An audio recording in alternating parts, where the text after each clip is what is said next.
the scapula. Scapula is a very important structure in the upper limb. So the scapular bone right here, there is the scapular bone. The first information you should know about the scapular bone is that it is called the shoulder blade.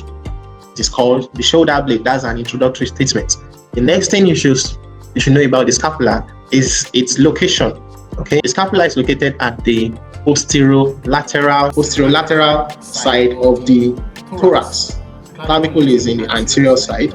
Okay, so the scapula is posterolateral side of the, and here is the scapular bone right here. You can see that it forms a joint with the humerus right here. All right, the next information you should know about the scapula is that the shape, it is triangular in shape. Okay, the shape of the scapula is roughly triangular. So starting with the anterior aspect, so this is the anterior aspect of the scapula. That's a deep depression, and this depression allows or admits the subscapular muscle. And let's move behind. There's another depression. So scapula has two depression. It's the posterior aspect, and that admits the supraspinatus muscle. Okay, that's the upper one. Supra, that is supra, above. Then infraspinatus muscle.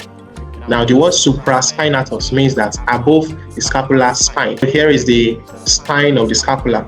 So this space is called the supraspinous fossa, while this space is called the infraspinous fossa. And this fossa, the infraspinous fossa, admits the infraspinatus muscle.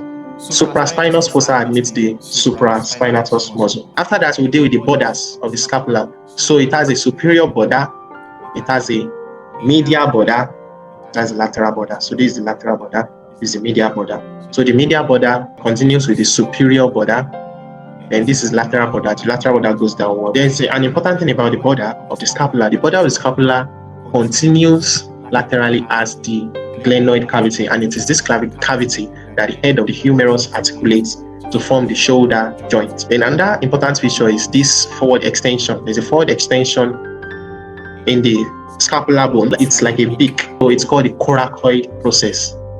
Coracoid process. While the spine of the scapula, you see, the spine moves from the medial aspect of the scapula and it moves laterally. Okay, so the spine of the scapula moves from the medial aspect to the lateral aspect, and this spine ends at a very high elevation, and that's the highest point in the shoulder or highest point of the scapula. And this point is called the acromion. So Greek word for acromion is the highest height. Acromion. This forward extension is like a beak. So the Greek word for a beak is called coracoid, while the Greek word for the highest point is called acromion. Acromion. Right. And the English word for scapula is shoulder blade. All right. So we are done with this. We are done with the borders. Now, angles. The scapula has angles. Okay.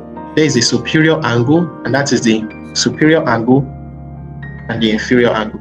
Now, there is one important landmark in the scapula, and that is this fossa or depression. Okay, you can see that it goes this way and depresses downward. Okay, so this fossa is called suprascapular fossa. Suprascapular fossa. Cadaveric body. This fossa forms a complete circular space, and this circular space is called foramen. Anything that forms a hole, that's a foramen. But if it's not a hole, if it's a depression, then that's a fossa. There is a ligament that makes it a foramen. The ligament goes this way, okay, from here to here, this hole, and it gives it a foramen. Now, this foramen admits an important artery called the suprascapular artery. Okay, remember the name of the fossa is suprascapular fossa. It admits an artery that passes through it, which is called suprascapular artery. Let's run through it again. The scapula is called the shoulder blade. By introduction, it is triangular in shape. It is located at the posterolateral side of the thorax. Talk about the angles. The scapula has superior angle and inferior. After that, we'll talk about the borders. Here is a superior border. Here is a medial border, because this is on the medial side. And here is the lateral border. The lateral border of the scapula continues as the glenoid cavity. Here is the glenoid cavity. And this glenoid cavity has a depression called the glenoid fossa. This fossa articulates with the head of the humerus at the shoulder joint.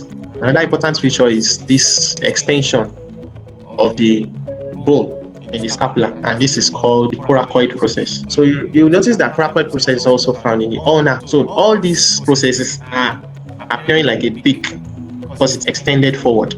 This is a coracoid in the scapula, and also there's a coracoid in the ulnar bone. Right. Then let's talk about the posterior aspect of the scapula. The scapula is divided into a small superior part and a large inferior part, and that is divided by the spine of the scapula. Okay, the spine of the scapula, and it runs upward. And the spine of the scapula ends at the highest point of the shoulder region. If you touch your shoulder, the highest point marks the point where the acromion is. Acromion of the scapula articulates with the clavicle in the front. Right, so you see the scapular spine and the acromion. This spine gives the scapula some fossa or space. Now this depression, which is smaller, is called the suprascapular fossa, while the depression, which is larger inferiorly, is called the infrascapular fossa. And this fossa admits their muscle. The muscle that is inserted here is called the supraspinatus. Infraspinous fossa admits the infraspinatus muscle.